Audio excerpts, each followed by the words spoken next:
Ordinary Average Guy Podcast Show. Yeah. Hey, everybody, it's the Ordinary Average Guy Podcast Show coming at ya. Previously recorded. All right. Oh, thank you. Thank you very much. Thank you very much. Yes, yes. Oh, no. Please. Please. Yes, coming at you previously recorded from the Buxty Hootie Studios. And it's me all by myself again. Again, down here all by myself. I had a co-host lined up. But he came down with strep throat, took some medication, unknowingly to him, had a allergic reaction, and he was all swollen up. So he wasn't able to make it. He's all swollen up. He looks like Rocky Balboa. He looks like, hey, Rocky, hey, Rock. I can't do a Rocky impression. I should have worked on that before the show. Damn it. Hey, Adrian, Rocky. He looks like Rocky. His eyes were all swollen shut. I was like, cut him open. Cut him open, Mick. And he got the reference. I was very proud of that. I believe that's Rocky 1. I want to say that's Rocky 1 when he's all beat to hell, right? He's against Apollo Creed, and he's all swollen shut, and he's in his eye, and he can't see out of his eye, and he's like, "Cut me open, Mick. Cut me open, Mick." Frickin' takes a razor blade to his eye. That's a sport. Boxing. That is a sport. Which I feel like is being, well, I don't feel like it at all. It's a proven fact. UFC has, I think, taken the spot of boxing, where boxing was once before. But, man, I Rocky 1, Rocky 2, Rocky 3, Rocky 4. Incredible films that if you ever want to get jacked up, you go watch those Rocky movies, any one of them, and you're gonna get and even the most recent one, Rocky. It would be Rocky 6 technically, but called Rocky Balboa. Even that movie, I liked it. You got this old guy, can't hang him up. A guy could think the movie's gonna not be that great, but it was. And I thought it was fantastic. Rocky 5. I think in my life I've only met one person who actually enjoyed Rocky 5. Rocky 5, so he loses all of his money, right? Paulie. Hey, Paulie. Paulie loses all of his money, so now he's poor. He went from being incredibly rich to dirt poor. And I don't remember the exact premise, but there's this guy. His name is, I believe it's Tommy Gunn. This is his name, Tommy Gunn. And he, him and Rocky have really it ends. I think the movie ends. They're having it's just a street fight. It's not even like a boxing match. It's like a street fight, if I remember correctly. And it just doesn't live up to the hype. You got Rocky 1. He goes the 15 rounds against Apollo Creed. You got Rocky 2. He beats Apollo Creed. It's been a while since I've seen these movies, so forgive me if I'm getting this wrong. And then and then Rocky 3, he goes up against Mr. T, which I forget his Clubber Lang, I believe. Clubber Lang or Clubber Lane. I think it's Clubber Lang with a G at the end. And gets his ass kicked. In Rocky 3. But then he goes and trains with Apollo Creed in California, and gets back into fighting shape because he lost that tiger. He lost that eye of the tiger. Remember the song, Eye of the Tiger? Eye of the tiger, it's the thrill of the fight. Right? He lost the eye of the tiger, so he had to get it back, and he did. And he beat Apollo Creed at the end of that movie. Hulk Hogan makes his movie debut in Rocky 3. We could do a whole podcast about that.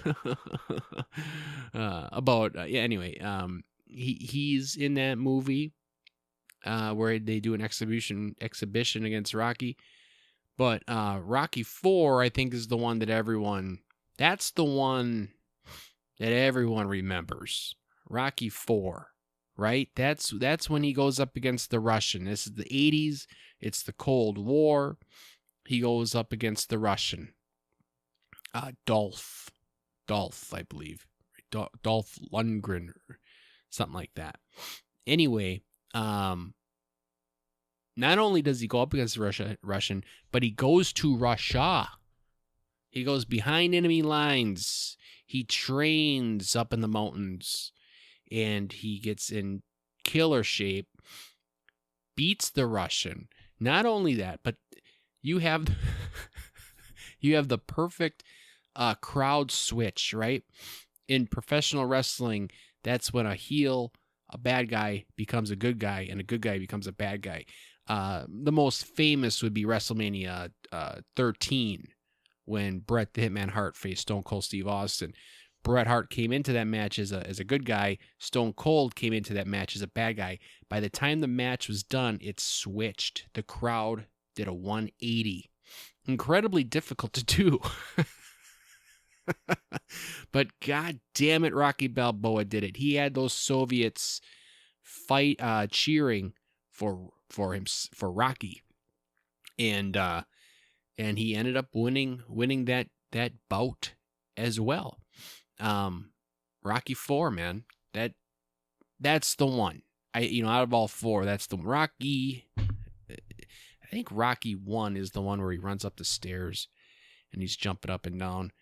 And I shit you. And then Rocky Balboa, he's an old man. He owns a restaurant, and he just wants to get in the ring one more time. We'll get in the ring one more time. We'll get in the ring one more time. And he goes up against this, some guy that's, the modern day Rocky, I guess, or Creed or whatever. And he doesn't win, and that's why I'm glad he didn't win, right? The movie would have been corny if he won. He just wanted to get in the ring and go and see and prove that he still had it. And sure enough, he did, and it ended up being a good movie. And then they came out with the Creed movies. And I'll be honest with you, I've never seen them. Creed 1, 2, 3. I believe there's a fourth one coming out. I never saw them. I need to do that. I also saw on the internet that there's a Rocky 7 coming out, but I believe I did some more looking and I couldn't find it. I think that's just one of those AI tricks. And that's what's so dangerous about AI. Because you see these movie trailers, you get all pumped up, and then all of a sudden, it's not even real. And I'm sure there's other things that is dangerous about AI, but to me personally, it's tricking us with these movie trailers. But yeah, dude, I don't know. When I saw my buddy's face, that's the first thing I thought of was, cut me open, Mick. Got to do a podcast. Cut me open. But well, he's no Rocky, right? He's no Rocky. Hey, if you're out there listening, in the tens and tens of you, if you're out there listening, why don't you email me in and tell me what your favorite? I got an idea. Your favorite Rocky movie, right? That's one question. Which one is it? I think I know a guy who likes Rocky 5, and I would love to hear why. I would love to hear why, because that movie sucks. I would love to hear why. But tell me what your favorite Rocky movie is. I'd love to know, and why. But then also, when I think of Rocky, right? Like, if I watch a Rocky movie, it's pretty easy for me to get on that treadmill. You know what I mean? It's pretty easy for me to do some shadow boxing down here in the Buxty Hootie Studios, right? Work up a sweat. It's pretty easy for me to go to the local farmer and start chasing his chickens around until he yells at me and tells me to get off before he calls the cops. But I would love to know what other movies out there get you pumped up. You know what I'm saying? I didn't even think about this when I got on but that's what I love about this podcast here is I start talking, and next thing you know, one thing leads to another, right? So email me at jkennoag@outlook.com or send me a message on the Facebook at the Ordinary Average Guy Podcast Show. And I would love to know what other movies are out there that get you pumped up. You know what I'm saying?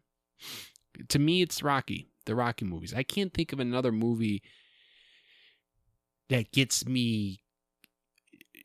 I can think of plenty of movies that I like and want to watch that are entertaining and are fun, but none that like get my juices going. You know what I'm saying?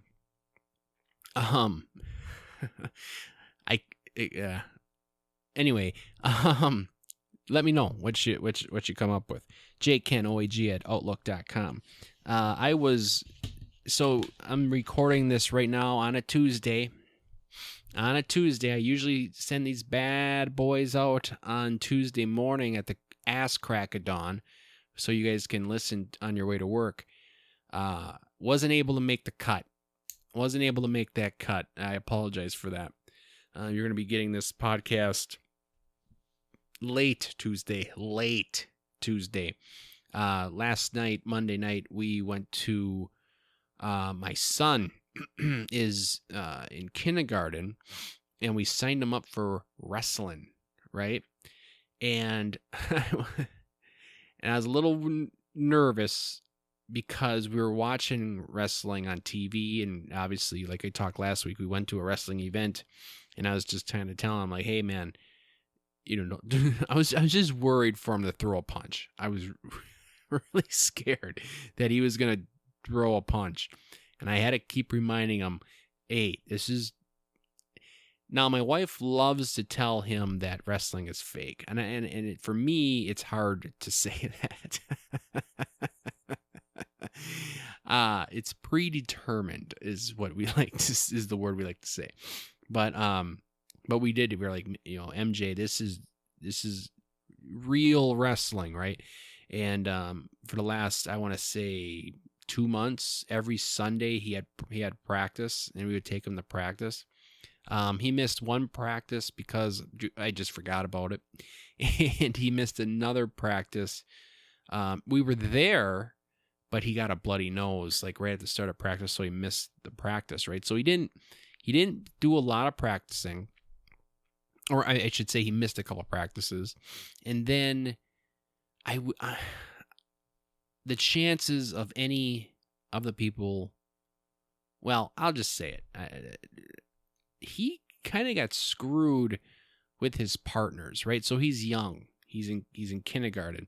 And I think there's some 3Kers out there, 4Kers. And he didn't know anybody, right? In this wrestling club, he didn't know anyone. So when the time came, everyone was like, all right, pick a partner. Everybody was kind of like picking partners, and he was kind of left, and he had to pick kind of like what was left over. And in like 4 weeks there, he just had this partner, like a partner that, like just wouldn't pay attention, right? They wouldn't do anything. Like they literally wouldn't do anything. And they're little, right? They're young.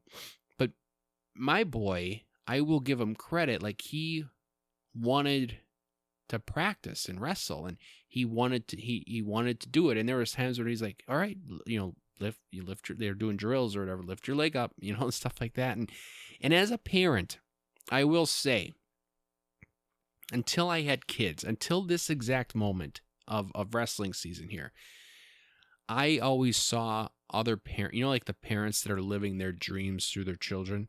You know who you are. If you're listening to this, you know who you are. or you definitely know someone that's doing that. And I always saw that, and I'm just like, Jesus Christ, it's just a game. It's just, they're kids, big deal. But now that I have a kid in that's, in a sport, I am kind of like, come on, coach. Tell that other kid to pay attention.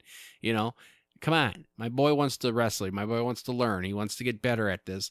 And his partner is just over there picking his nose. Kind of like the kid in T-ball that's just picking dandelions, right? My kid's going after the ball, and then he throws it to first base, but the first baseman's picking his ass, right? And as a parent, I'm like, get your hand out of your pants and stop picking your ass and catch the ball. You know what I'm saying? And it's hard. It is hard. Like I always kind of like saw those parents as, annoying kind of. And now it's like, oh shit, I could very easily turn into that parent. I can see it happening. But I just played my cool. And I don't know. I wrestled when I was a kid. I didn't wrestle a lot. I was kind of on and off. I wrestled, I think in third grade is my first year I wrestled. And I do not think I went out every single year. I went out maybe sixth grade, I know for sure I went out. Eighth grade I went out, but then I don't know, there was something going on there where I couldn't be on the team. I couldn't be on the team because I was wrestling. It was something to do with my school. I lived in a different school district where I went to school. And I don't know, they had some reason or whatever, but I couldn't wrestle. I don't know. I don't get it. Whatever. Anyway, I wrestled my freshman year after taking eighth grade off then, and I just got my ass kicked. And also I was I was into snowmobiling, and it was snowing a lot that year, and all my cousin, I remember, was snowmobiling all the time. I'm like, shit. I'm going to Saturday wrestling meets all day. And I was like, man, I have a snowmobile at home, and I can't drive the damn thing because I'm getting my ass kicked counting goddamn lights in the ceiling, right? So, I was done wrestling. But I know enough where I can go with my kid and be like, all right, put the half Nelson and, keep your head up, roll through, shit like that, right? So it's just fun. It's fun. Now, what I'm getting at, short story long, what I'm getting at is yesterday, it was the end of the year, and they actually had a wrestling meet where I was skeptical because I didn't know if I wanted him, he's going to practice, he's doing stuff like that, but I was skeptical actually setting him up for the meet and having an actual wrestling match because he's never had one before. Now, you could say, well, he's got to have one sooner or later. But we signed him up, and he went 0-2. He went 0-2. His first match didn't go so well. His second match, he did well. He did well, considering it was his second match ever, first ever wrestling meet. And but man, it was long. It was long. So we got home, and this is, man, dude, this is the future, right? I got a kid in kindergarten. I got 2 daughters. I mean, if they stick with sports, this is my future that I'm looking at. We got home last night. I think it was 9 o'clock. 9 o'clock we got home. And this is a Monday night, school night. I mean, usually we try to have these kids in bed by 7:30. So we had to do the bedtime routine. And then I was just kind of like, I can't do it. I can't give you guys my A game under, if I'm a little tired like that. So it's like, I'm going to have to take the night off, regroup, get my notes, talk about Rocky. Come on down here in the Buck Studios and give you guys a good show. But I don't know, man. I really, that's fun to watch. I don't know if we'll end up being a basketball family, if we'll be a wrestling family. But it was fun to watch. But you could tell the kids at his age, the good ones, this kid he wrestled the second match. Now I give my boy credit because he gave it all he got, and he was aggressive. He was going for the takedown, single leg takedown. He was going for it. But the other kid was just better. right? He just was. You could see he's putting that half every time he got my boy to this belly, puts in the half Nelson, rolls him over. I was glad that MJ rolled through. He even got back up to his feet a couple times. Got some points, but you could just tell that the other kid, and you can tell a wrestling family, right? A wrestling family, like there's a family, like this mom had this shirt on. She's like, wrestling season is my favorite season, right? You know what I mean? And whereas my wife has asked me a million questions, like, I don't know. She's asked me, she's asked me a bunch of questions, right? So this is the first time she's probably ever been to a wrestling meet, ever. And which I tell you, if you want to go see high school sports, go to a wrestling meet. Those are probably some of the most intense. The crowd's cheering. It's fun to watch. Fast paced, I guess. The minute, in high school, I think the period's only 2 minutes long. So that's 2 minutes of intense battle. It's battle, right? And but you could just tell that some of these families are just wrestling families. And then you can also tell, like if a kid is my kid's age and they're wrestling each other, you could tell like if he was the youngest kid in the family.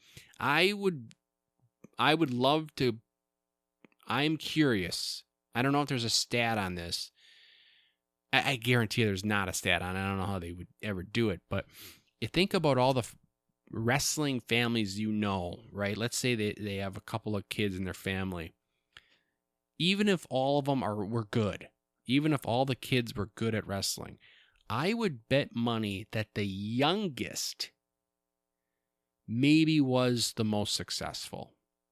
And the reason I say that is because their whole life they're going to the meets on Saturdays. They're right out of the womb. They're wrestling with their brothers and sisters, right? They're seeing their brothers and sisters wrestle. They're seeing how that works. My kid, his first match, it was just like, okay, you got to. He didn't even know. He had no. It's not even how to wrestle, but it's like, okay, you got to go to the center of the circle. You have to put that that band, that Velcro band on your wrist, on your ankle. Shake hands, when you're done, you have to go shake hands, your opponent's coach, stuff, it's just stuff like that you don't know. But the other kids, they know it because they see it their whole life. They were born into it. Whereas the oldest kid, even if their dad or mom, I guess, but most likely their dad, if hardcore wrestler, that kid really isn't going to get into it until he or she is at that age. You know what I'm saying? So I did notice that like MJ yesterday was wrestling these kids his age, his size, but I did notice that they all had older brothers. And where my kid doesn't have, he wrestles with his sisters and they start crying in 2 seconds. We did joke. We were like, because Mason, he will just attack my daughter, right? And they'll wrestle and attack, and he gets mad at her sometimes, and we break it apart. Hey, you can't do that to your sister, but yada yada. But I was almost joking. I'm like, Mason, pretend it's your sister. Pretend that's your sister out there. Just pretend it's your sister, and you're gonna, you have, and we even, my wife and I were joking like we should get a mask made up of our daughter just to put on the other kid's face, so Mason will kick the shit out of her, him in this case. But anyway, again, short story long. That's why I didn't get a show done yesterday. But that's it for the wrestling season. Wrestling season's over. You know what I was really proud of? He went 0-2. He lost both of his matches, but he didn't cry. This one kid, he was so pissed. And there's two kids. One kid was kicking the bleachers. He was just kicking the bleachers. This other kid, he was sitting right next to me. After he lost, he came off the side of the mat because MJ was going next. So I was on I was kneeling on the mat. This kid sitting next to me, he could not get it. He just got his ass kicked, and he could not get his shoe off. And he's trying to get his shoe off. He's all pissed. He's crying, right? He's crying, right? That, kid's crying. And that was my thing, because I apologize if your kid is a crier. I apologize. Don't take it the wrong way. But I'm hoping that my kids aren't the criers, right? Just take it like a man. If you lose, you lose. You try your best. That's all you can do. That's all you can do. So that's what I was. But this kid's bawling. He's crying, and he's finally gets his shoe off, and he takes his shoe and just whacks it against the floor like 6 times. Stupid shoe, stupid shoe, stupid shoe. And I'm just like, oh my God. I don't know. I don't know if that's parenting, if that's, I don't know. But I just told my kid, I'm like, hey, I want you.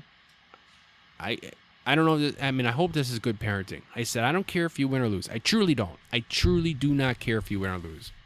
Don't care.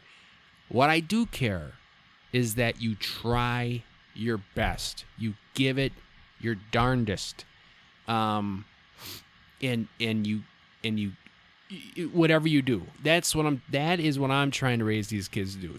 Just do your best. If you're going to do something, do it to the best of your ability.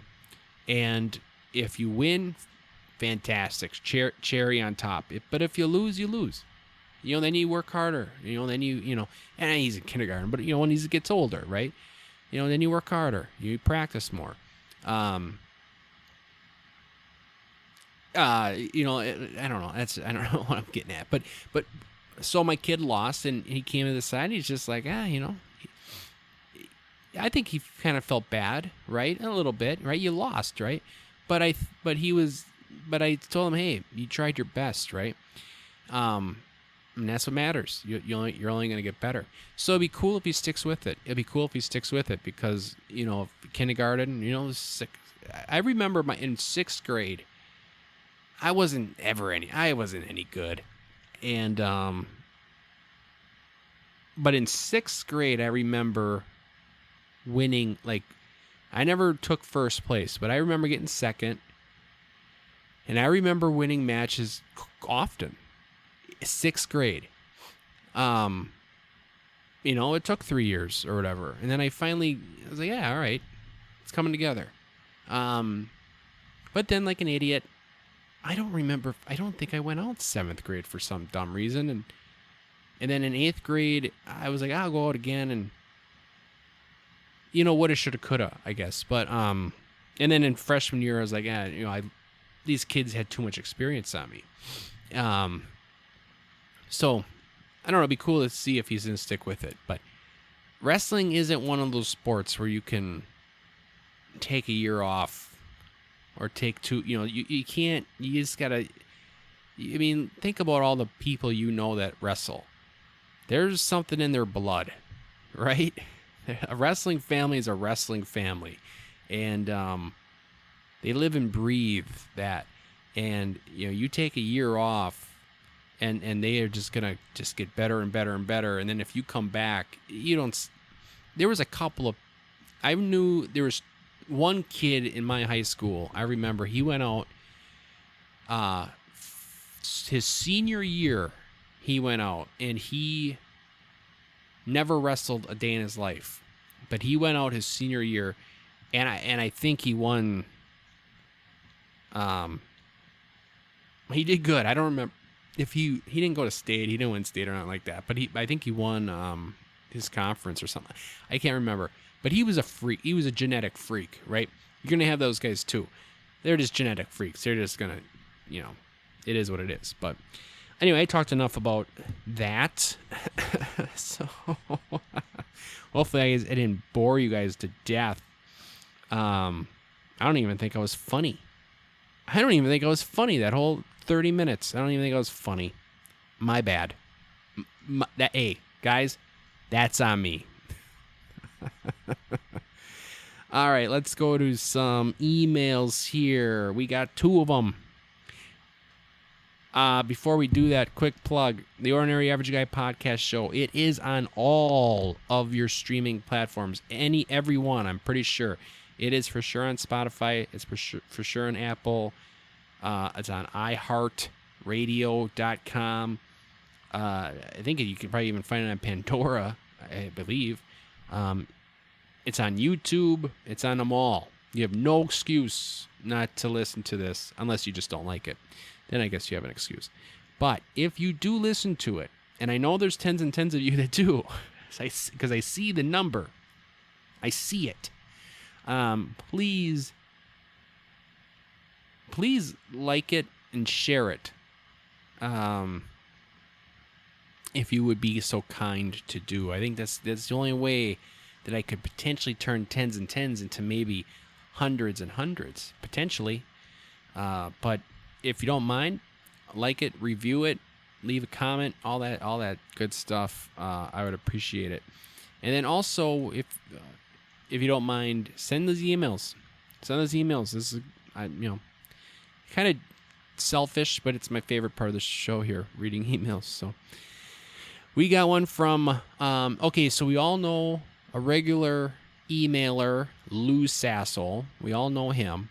Well, this is from Mrs. Sassel, and the subject of it is planting seeds. And before I read the email here, I believe last week I was talking about planting seeds with your significant other, right?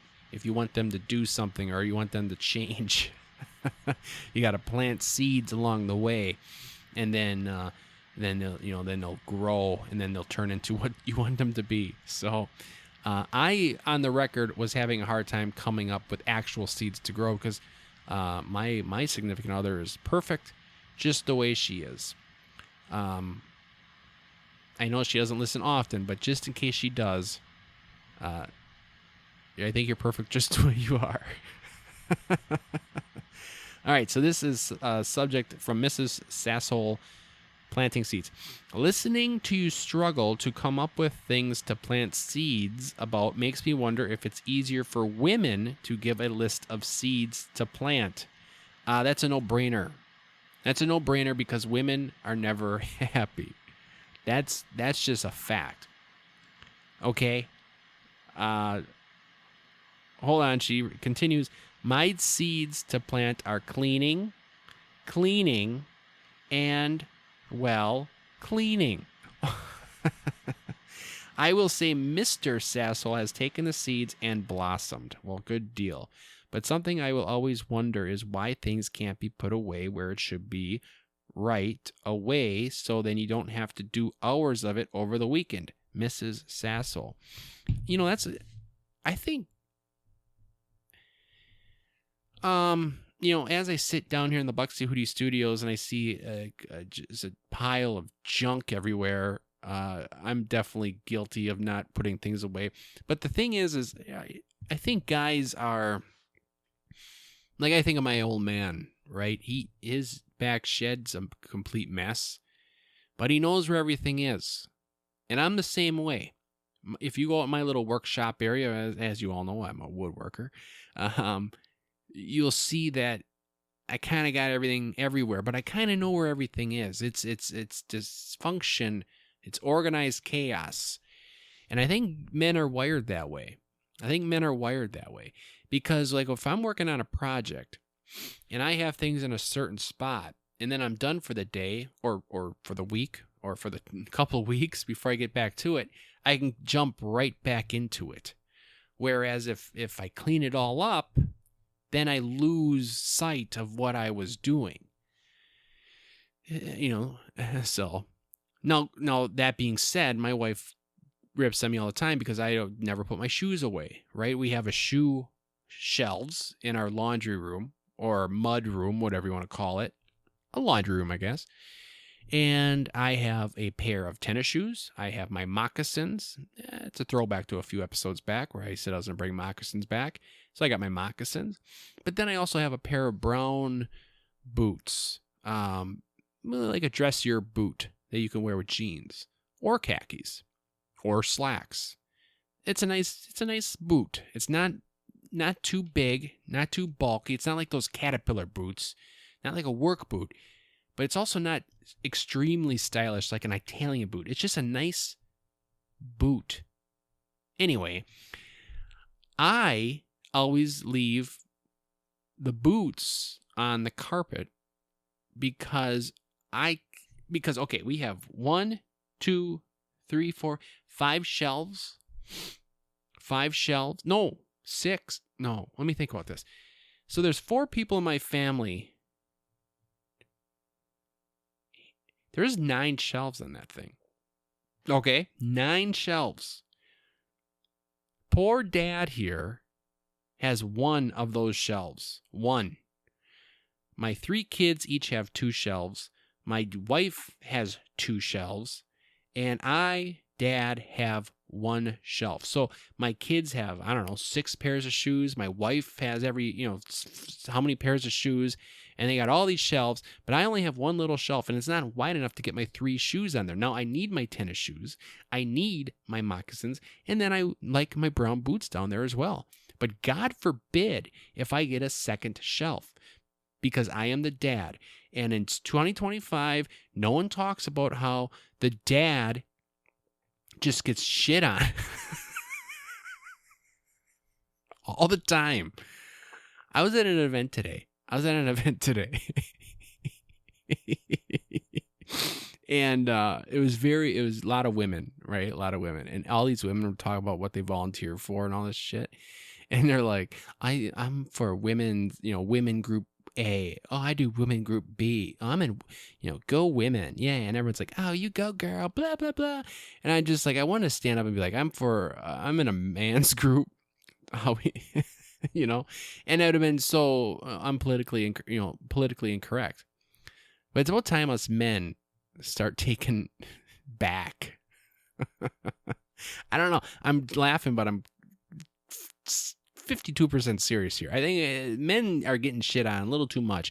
There was a time in a day when you watched Leave It to Beaver, and Ward Cleaver was the man of the household, right? And Andy Griffith show, right? Andy Griffith, male figure, respected in the town. And now what do you got nowadays? You got TV shows like The Simpsons, where Homer is a doofus. Home Improvement, where the Two-Man Taylor, kind of a doofus. You have every single show, the male lead character is a doofus. I can't think of one. King of Queens, Doug Heffernan, a doofus. And yes, they're hysterical and they're funny and I love it. But that is kind of what the society has. I mean, the guy is kind of getting shit on a lot. And this is a perfect example where I only have 1 shelf. I don't have 2. So my wife rags on me about leaving my shoes out. I was like, well, I don't have a place to put them. How about you take 4 pairs of your shoes and take them upstairs so I can have a little extra space for my 3rd pair of shoes that I have down here. But, so that could be another reason. So Mrs. Sasshole, maybe he's not putting stuff away because he doesn't have a place to put them. I don't know. But then I also do think that guys might be wired a little differently, though. And another thing, too, is women...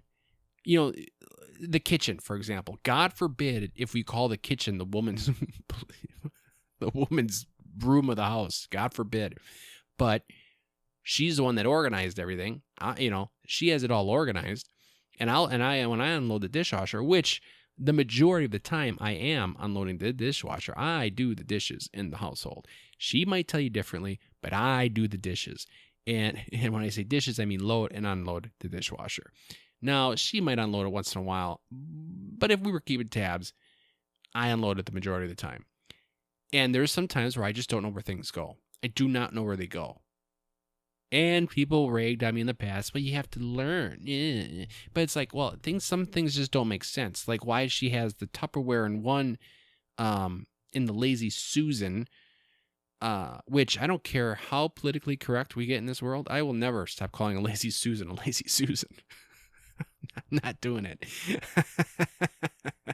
It will forever be Lazy Susan in my house. I'm going to be 85 years old, and I'll be like, oh, God, they're in the Lazy Susan, and all my kids and grandkids would be like, Grandpa, you can't say Lazy Susan anymore. And I'll be like, Lazy Susan. I see it already. We do it with my grandpa. But he says other words. He says different words. But anyway, so so the Tupperware is in Lazy Susan, but then there's like these Pyrex bowls, right? And they also have covers. They're also used for the same thing as the Tupperware, putting leftovers. But those go in a cupboard on the other side of the kitchen. The things, the logistics doesn't make sense. So there's some things where it's like, I don't know where this goes. And I leave it on the stove. And now I'm talking like one or two things tops. And then she comes home and it's like, you can't put this away, man. It's like, I don't know where it goes. You have this weird little layout here. I don't know where it goes. So that could be another reason, Mrs. Lou Sassel, why maybe you have things going weird spots, huh? Hate to tell you, but I'm taking the man side on this.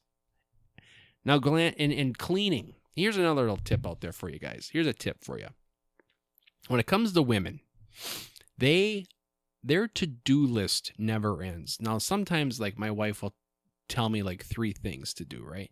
And then I'll do them. And this is where I learned this. I'll do them. And then I'll sit down, right? I'll sit down. God forbid if you sit down with a woman in the house. It's like a sixth sense to these women. They know that you're relaxed, and it's like, did you scrub the floors yet? It's like, we haven't scrubbed the floors in 7 years, and now all of a sudden I gotta scrub the floors because, I don't know. That's a bad example. We scrubbed the floors more than 7 years. Well, we have like a robot. What the hell is that called? That robot thing that mops the floors for you. So that's pretty cool, actually. But the to-do list for a woman never ends, and they don't want to give it all to you at once, right? They'll give you 2-3 things. You'll do them, and you think you're finished, and then they come back with some more. And I've been guilty, and I've been called out on it for getting a little bucky about that. It's like, I did the 3-4 things you told me to do. I did them. Now I want to do what I want to do, right? And then she gets bucky when she asks me to do something else. And then it's like, I tell her, I said, what do you want me to do? Tell me everything you want me to do. The whole list. And then I will knock them out. And then I'm done. Then we're done. But see, women, in their heads, in their minds, that to-do list is never ends. So what I've learned, so you want to know why guys don't get things done? You want to know why there's projects around the house that, they're almost done, but they're not all the way done? Because as soon as that project's done, another project is looming its ugly head. Okay? As soon as you're done with what you needed to do, she's back. She's right. She's breathing on your neck, and not in a fun way either. And she's got a list of other things to do. That's why guys take so long to do things. It's not that we're inefficient or not productive. It's because we know your game. We know your game. And so yeah. I hope that was a fun little I can hear all the women. You're talking bad about us. Anyway, next email here is from, he's going by The Sauce. And he's got a lengthy email here, and its subject is Kevin. And now I'm assuming here that last week I talked a lot about Kevin Costner, and I talked about some of my favorite Kevin Costner films. So we'll see what The Sauce has to say. The Sauce here. How do you not mention Waterworld? Okay, I will give you a pass on that one, as you should. I watched Waterworld. I give Costner credit. I think he put up a lot of funding for that movie himself. He believed in it. One thing led to another. I watched it. It's long. And I remember watching and being like, I don't need to see this movie anymore. But the thing is that maybe it was ahead of its time. Maybe it was ahead of its time. Anyway, he goes, okay, I'll give you a pass on that one. However, your refusal to put Wyatt Earp, yeah, Wyatt Earp in your top Kevin Costner films is downright disgraceful. I know Tombstone is the better Western movie, but come on. And you know what? So Wyatt Earp and Tombstone are two movies that came out relatively at the same time, and they're about the same goddamn thing. They're about Wyatt Earp. Tombstone had Kurt Russell, and Wyatt Earp had Costner. And I think that is the argument that Tombstone is the better movie. But I liked Wyatt Earp, definitely, without a doubt. But that one, well, Costner doesn't make short movies. I'll tell you that right now. If he's a producer or whatever, it's going to be a long ass movie. So let's see what he says here. I know Tombstone is the better Western movie, but come on, Costner definitely did his part in playing Wyatt Earp. Also, I would say that an underrated Costner film would be Draft Day. Yeah, I agree. I agree. It is a newer film, and he is getting older. However, if he can't make you believe he is a GM of a football team, no one will. I was also asleep on Post, and frankly didn't really like him. Oh yeah, okay. This must be about Post Malone. All right, Post Malone last week was talking about him. Nirvana got back together with Post Malone taking the lead on that for SNL 50. So I was asleep on Post Malone I didn't really follow him, but now I think I will. He says, I was also asleep on Post and frankly didn't really like him when he came out, but I could tell he had talent behind his rap and pop things he was doing. Now he really has ventured into multiple genres, which I appreciate. I'm a fan of music. I know, that tends to go towards the rock. It tends to go towards the grunge. It tends to go toward, stuff like that. But at the end of the day, I like music, and a good song is a good song. So anyway, here I keep cutting the sauce off, the sauce. But I could tell he had talent behind his rap and pop things he was doing. Now he really has ventured into multiple genres. His country stuff is actually pretty good. I would agree with you on the vibration singing. Yeah. I know it's a talent, but calm it down a bit. That's all I'm saying. Calm it down a little bit. It doesn't need to be in every song. Thank you, sir, for the entertainment during my work day. Have a blessed week, your friend, The Sauce. Yeah, thank you very much. The Sauce, I hope you're not upset with my pick, but Costner has, he's got a big filmography. He's got a lot of movies out there. Now, when it comes to Westerns, what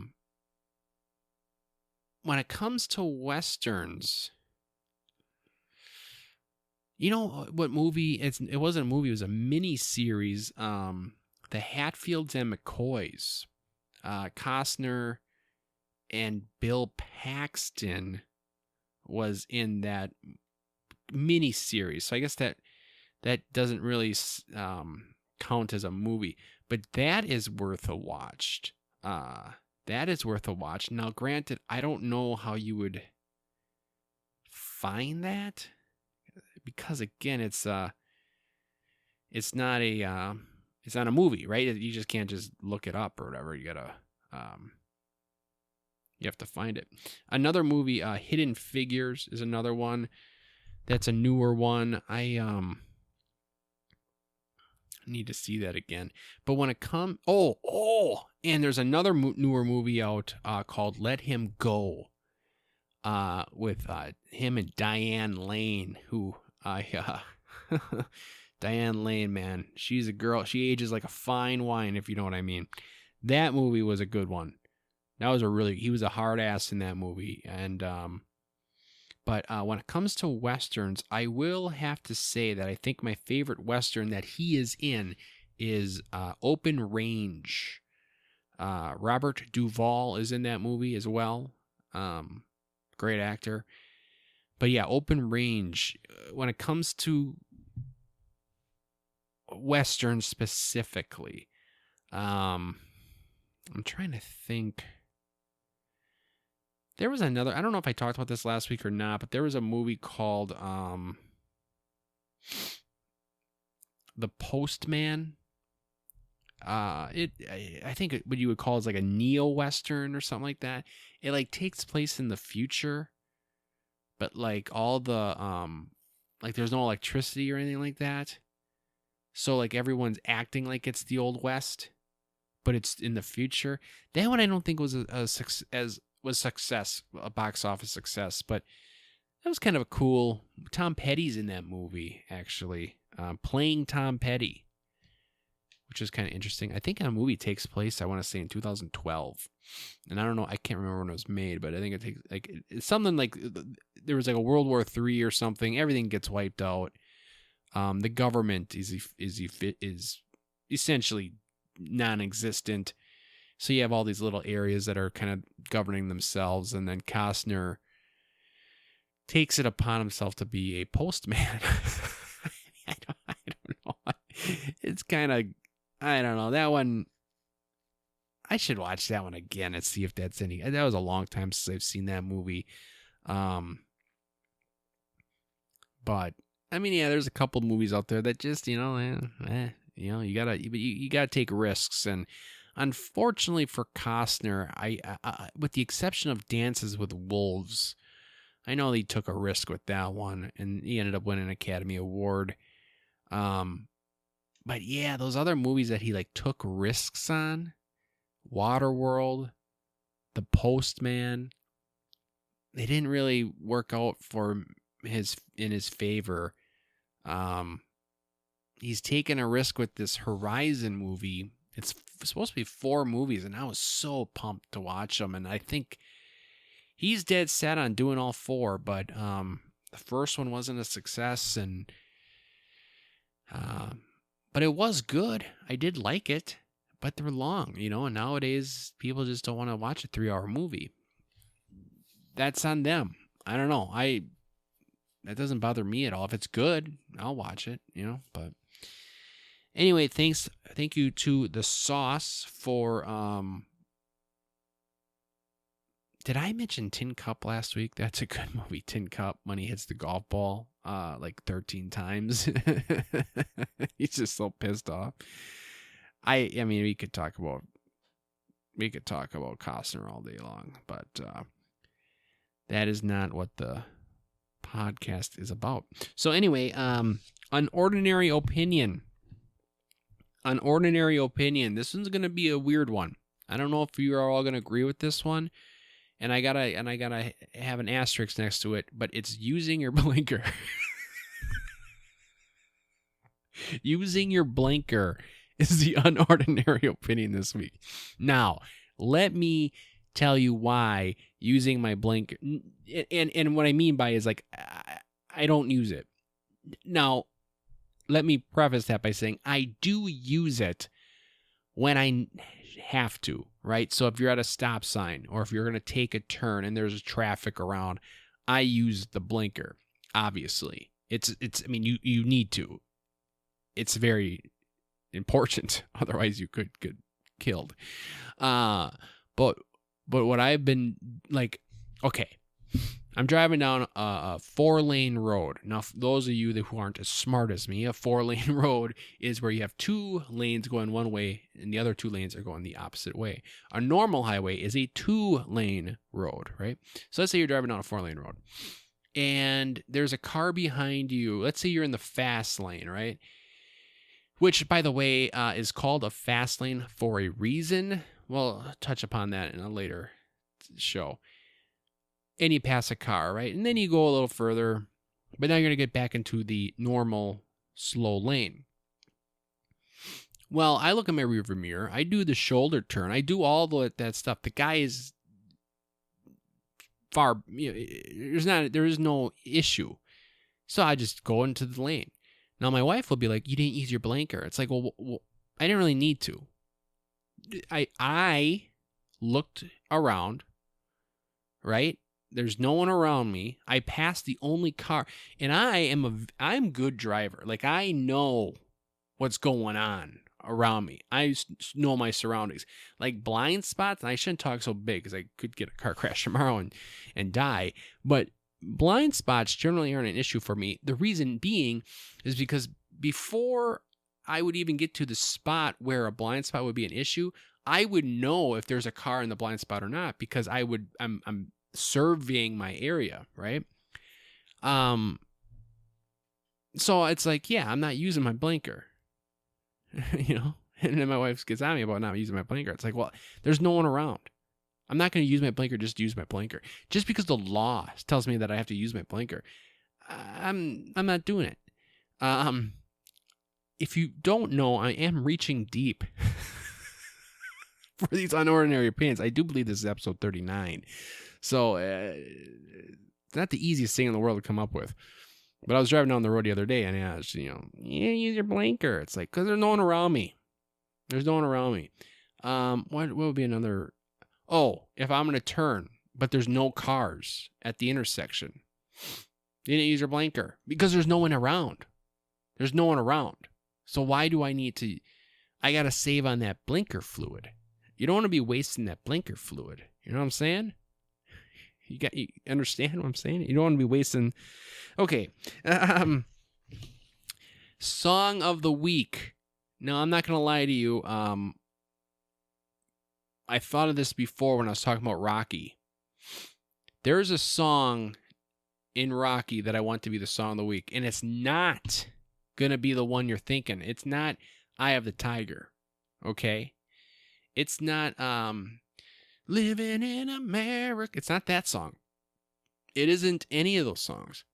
The song that I want you to look up is such a it's not a classic 80s song, but when you hear it, it's like, man, this is like 80s. All right, it is like 80s through and through. And then if you go on YouTube and you watch the scene of the movie where this song is taking place, it is so 80s. Okay? The song is No Easy Way Out by Robert Tepper. All right? I think you pronounce it Tepper. Look that song up.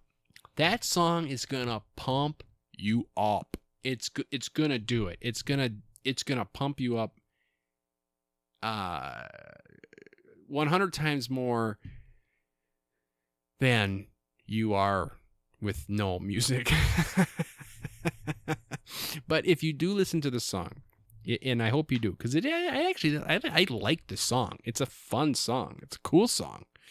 I really like it. And it's been a while since I listened to it, but then when I was talking about Rocky, like I had this memory of me listening to it. Like there was like a week years ago where I was listening to it nonstop. But watch it, like YouTube, No Easy Way Out, Rocky, okay? And then watch the scene of the movie where this song is being played. So basically Rocky, he's got to fight the Russian, right? Ivan. I don't fucking remember his name. Anyway, Adrian, right? The wife, you can't win, Rocky. You can't win. Just totally, yelling at her husband. Typical woman. And just bitching at him. And he's like, gotta do it, Adrian. I gotta do it. And he leaves the house, right? He leaves the house to go for a drive. He's driving in his car. And all of a sudden you hear the do do do do do do do do do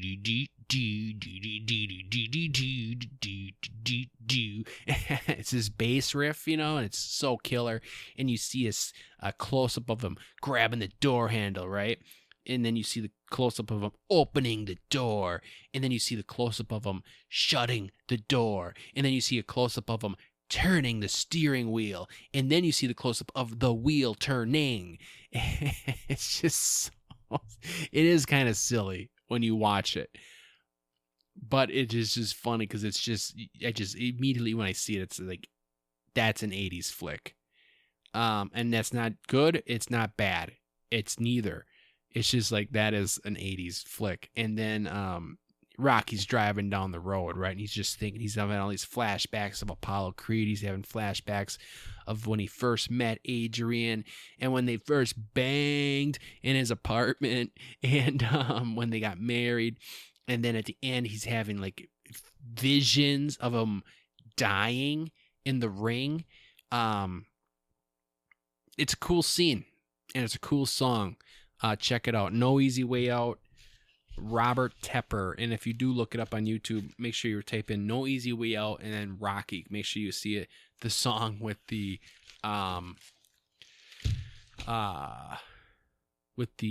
scene in the background. So nope, wrong one. Sorry, drummer. No, drummer, that wasn't your cue. There we go. Thank you very much, everybody, for joining in this week's For the Ordinary Average Guy podcast show. Remember, hey, the weather's... Yeah, baby. The weather is nice. Roll those windows down. I want you to have a windows down, radio up kind of week, all right? And always remember, there's nothing wrong with being ordinary and average. Yeah, anyway, that's all I got. All right, see you next week, God willing.